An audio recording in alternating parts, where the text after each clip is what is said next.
کیا بات، ماشاءاللہ.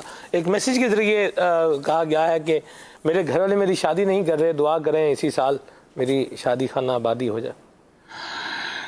یہ بھی ایک مسئلہ ہے، یہ بھی ایک مسئلہ ہے کہ ہمارے کئی اسلامی بھائی، اسلامی بہنیں، نوجوان ہمارے شادی کرنا چاہ رہے ہیں مگر حیا رکاوٹ بن رہی ہے. اپنے والدین سے کیسے کہیں کہ ہمیں اب شادی کروا دیں؟ ان کو مجھے یہ نہیں سمجھ آتی کہ والدین جنہوں نے خود اس عمر کو گزارا ہے، اس وقت کو گزارا ہے، تو وہ کیسے اس چیز کو فیل نہیں کرتے کہ یار اس کی شادی کروا دینی چاہیے.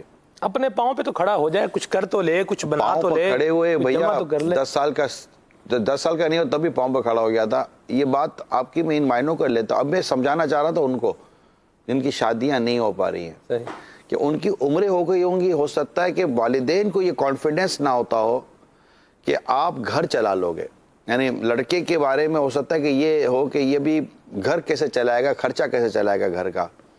اور لڑکی کے بارے میں ہو سکتا ہے، بیٹی کے بارے میں یہ ہوتا ہو کہ یہ ابھی اتنی سمجھدار نہیں ہے. اور ظاہر ہے کہ وہ ماں باپ دیکھ رہے کہ یہ بیٹی اپنے بھائی بہنوں کو اور ماں باپ کو فیس نہیں کر رہی ہے اور ان کو مطلب کہ لفٹ نہیں کروا رہی ہے، تو یہ گھر جا کر شوہر کو، سسر کو اور ساس کو، یہ فیملی ممبر کو کیسے مطلب یہ ٹیکل کرے گی. اور وہاں ایک نیا خاندان ہے، یہاں آپ کے ماموں ہیں، آپ کی مطلب کہ فیملی ممبر ہیں، آپ کے بھائی ہیں، آپ کے چچا وغیرہ جو بھی آپ کے فیملی ممبر ہیں.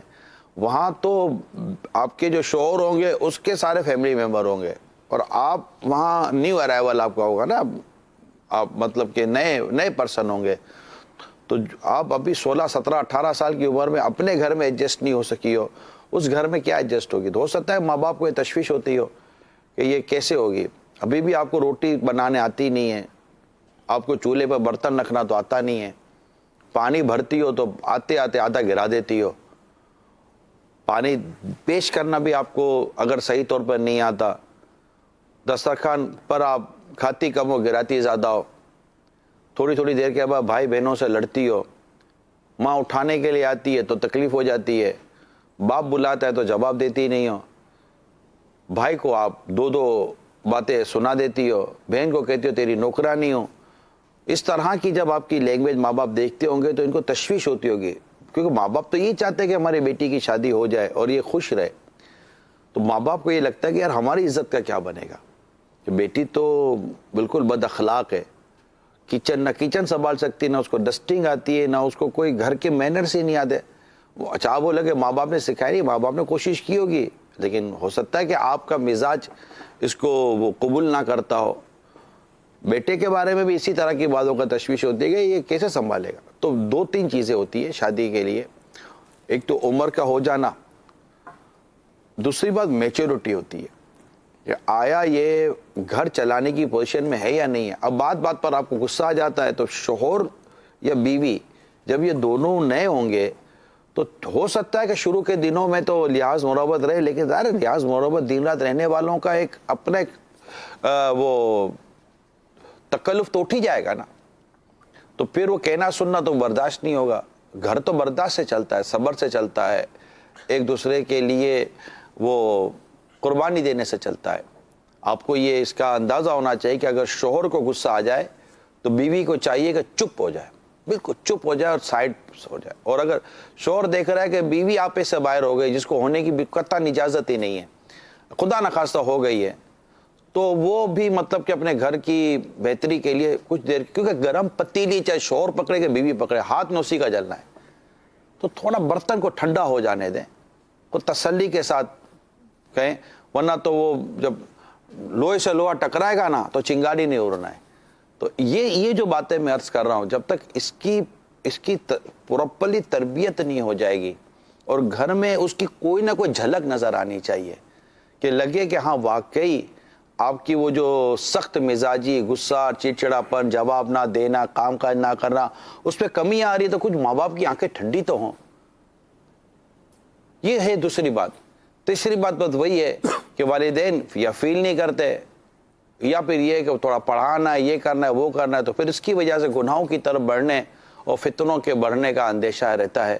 لہذا میں نے ایک مجموعی طور پر بات کرنے کی کوشش کی ہے کہ اگر اس کو غور کر لیا جائے کہ والدین بھی اپنے طور پر غور کرے کہ ہاں یار واقعی مطلب پرفیکشن تو نہیں نہ آئے گی. اب پرفیکشن تو پتہ نہیں آپ میں بھی ہے کہ نہیں ہے, ماں باپ کے اندر بھی, تو پرفیکشن تو 100% پر تو کچھ بھی آپ فیصلہ نہیں کریں گے.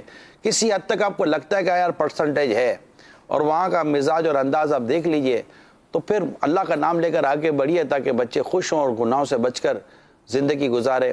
اور پھر اللہ تعالیٰ سے دعا بھی کیجیے گا اللہ ان کو خوش رکھے, شاد و آباد رکھے, تو انشاءاللہ بہتر ہو جائے گا. جنید بھائی سے کچھ اس معاملے میں وظیفہ بھی لے لیتے ہیں انشاءاللہ, کہ جس کی شادی نہیں ہو رہی ہو کیا کریں, بول نہیں سک رہا. اس کے 2 روحانی علاج میں عرض کر دیتا ہوں, دونوں میں سے جو آسان لگے. اسلامی بھائی اسلامی بہنیں جن کے رشتوں میں رکاوٹیں ہیں یا جن کو بندش کا شبہ ہو کہ ہمارے رشتوں میں بندشیں ہو چکی ہیں یا جن کی منگنی ہو کر ٹوٹ جاتی ہے. جنید بندش ہوتی ہے میرے کو پتہ نہیں, ایسا لگتا ہے. ایک تو بندش سے کیا مراد ہے, لوگ ہم کیوں کنفیوز ہو جاتے لوگ. بندش کیا ہوتی ہے, یعنی کہ یا تو اس کو نظر بد کہتے ہیں آپ, کیا نظر بد کے علاوہ بھی کوئی بندش ہے؟ اب مشکل سوال ہو تو آئندہ کر لیں گے. اس کا ویسے پورا دارالفتاء اہل سنت کی طرف سے اس کا جواب دیا گیا ہے. جی وہ انشاءاللہ کوشش ہوگی کہ آئندہ پھر اس کا آئیے جواب لے کر آئے انشاءاللہ, تاکہ ہم مطلب بتائیں کہ کیونکہ نظر بد تو حق ہے, حدیث میں موجود ہے. اب جادو حق ہے, جی ٹھیک ہے, جادو بالکل حق ہے. نبی پاک صلی اللہ علیہ وسلم کی ذات پاک پر بھی جادو ہوا اور سورہ فلق اور سورہ ناس اس پر نازل ہوئی. تو یہ ہے. پھر اس کی تفصیل ہے. نظر بد اس کی بالکل حدیث میں صراحت موجود ہے, اور نظر بد نظر کیسے اتارنی ہے یہ بھی حدیثوں میں اس کی صراحت موجود ہے, اور کس طرح اپنے آپ کو ان دیگر مسائل سے بچانا ہے. تو تعویذات کی ترغیب حدیث میں موجود ہے. تعویذ گلے میں لٹکانا ایک صحابی کے اپنے بچوں کے لکھ کر کچھ, یہ بھی حدیث سے روایتوں سے یہ بھی ثابت ہے. پڑھ کر دم کرنا یہ بھی ثابت ہے, یہ بھی حدیثوں سے ثابت ہے. اور حتیٰ کہ دم کرنے پر کچھ مل بھی گیا ہے تو وہ بھی صحابہ کرام کا لینا ثابت ہے. تو یہ ساری چیزیں جو حدیثوں میں ثابت ہے. بات چیز ایسے جس کی ہماری معلومات نہیں ہوتی تو ہم سمجھتے ہیں کہ یار یہ کہاں سے آ گیا, یہ سب حدیثوں میں موجود ہے. اور وہ کلمات جو شرکیہ, کفر اور گناہوں پر مبنی ہیں, ان کلمات کو استعمال کرنے اور اس پر عمل کرنے کی حدیث پاک میں سخت ممانعت ہے, سختی سے منع کیا گیا ہے. لیکن اللہ اور اس کے رسول کے, اللہ کے کلام میں رسول پاک کے ذکر میں تو برکت ہے. سورہ فاتحہ کو تو کہتے ہی سورہ شفا بھی ہے, ٹھیک ہے. اس طرح اور بہت ساری چیزیں. تو اب یہ جو لفظ بندش ہے نا, جی اس کا مطلب میں چاہتا تھا کہ ہم کو ناظرین کو اس کا کوئی خوبصورت سا جواب اور حل دیں. اس کا باقاعدہ پورا ماشاءاللہ اس کا کلپ ہے دارالفتاء اہل سنت ماشاءاللہ سے, اس کو انشاءاللہ آئندہ کوشش کریں گے کہ تفصیل اس پر یہ ہونا چاہیے تاکہ بندش پتہ چلے کہ بندش کیا. انشاءاللہ آپ کچھ وضاحت فرمانے کی. جی ہے صحیح روایات میں اس طرح سے. اس میں بندش کو عوام الناس کے اعتبار سے جو لیا جاتا ہے وہ یہی اس کو سمجھتے ہیں کہ اس میں رکاوٹ ہے اس معاملے میں. اب وہ خواہ نظر بد کی وجہ سے ہو, خواہ وہ جادو کی وجہ سے ہو, عوامی لینگویج کے اندر اس کو یوں ہی سمجھا جاتا ہے کہ ہماری رکاوٹ پیدا کر دی گئی. یعنی یہ جو بندش ہے اس کے چیزیں 2 یا 3 ریزن ہوں گے, اس کو ہم کہتے ہیں بندش ہو گئی. اس کو رکاوٹ یعنی جادو کے ذریعے ہو سکتی ہے, نظر بد کے ذریعے ہو سکتی ہے, اور نظر بد اپنی بھی لگ سکتی ہے, اپنی بھی لگ جاتی ہے, اپنے گھر والوں مسئلہ یہ ہے نظر تو آپ کی اپنی لگ جاتی ہے. اور یہ بھی ایک بڑا پرابلم ہے, کیونکہ ماشاء اللہ بارک اللہ کہنے کا ہمارا اپنا بھی مزاج نہ ہونے کے بارے میں ڈاکٹر زیرک صاحب بھی ہمارے ساتھ UK سے شامل ہے. جی جن کے رشتوں میں رکاوٹ ہے, اس کا میں عرض کرتا چلوں کہ عشاء کی نماز کے بعد 41 مرتبہ سورہ اخلاص اول و آخر 11 بار درود شریف کے ساتھ پڑھ کر صرف شادی کے لیے دعا مانگے. 41 ٹائم. جی 41 ٹائمز. اچھا اس میں نیت یہ ہو, 41 سب سمجھ میں نہیں آتا جنید بھائی لوگوں. 41 ٹائمز اول و آخر 11 بار درود پاک. اچھا جب یہ وظیفہ کرے نا تو اس میں نیت یہ ہو کہ شادی میں ہر قسم کی خلاف سنت, ناجائز رسمیں بشمول فلمیں, ڈرامے, گانے باجے, تصاویر اور تمام گناہوں سے بچیں گے. اور اس عمل کی جو مدت ہے وہ ہے 90 دن, یعنی 90 دن تک اس عمل کو جاری رکھیں.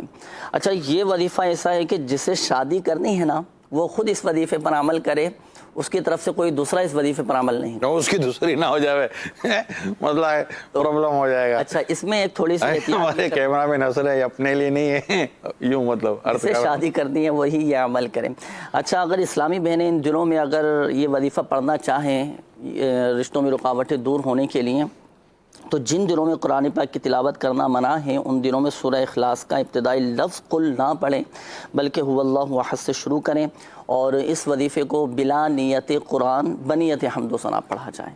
اگر مدنی چینل کے ناظرین کو یہ وظیفہ یاد نہ ہو سکا ہو, سمجھ نہ آیا ہو, تو آپ تعویذات عطاریہ کے بستے سے بھی رابطہ کر لیجیے. باقاعدہ اس کا پرنٹ شدہ پرچہ وظیفہ آپ کو بآسانی مل جائے گا انشاءاللہ. اس کو تھوڑا اور بھی واضح ہو جائے, یعنی جب جن دنوں میں قرآن کریم کی تلاوت اس ٹائم بہنوں نے نہیں کرنی ہوتی ان دنوں میں پڑھیں گے تو قرآن کی نیت سے نہیں پڑھیں گے, بلکہ اس نیت سے پڑھیں گے کہ ہم اللہ تبارک و تعالیٰ کی تعریف کر رہے ہیں, اس کی حمد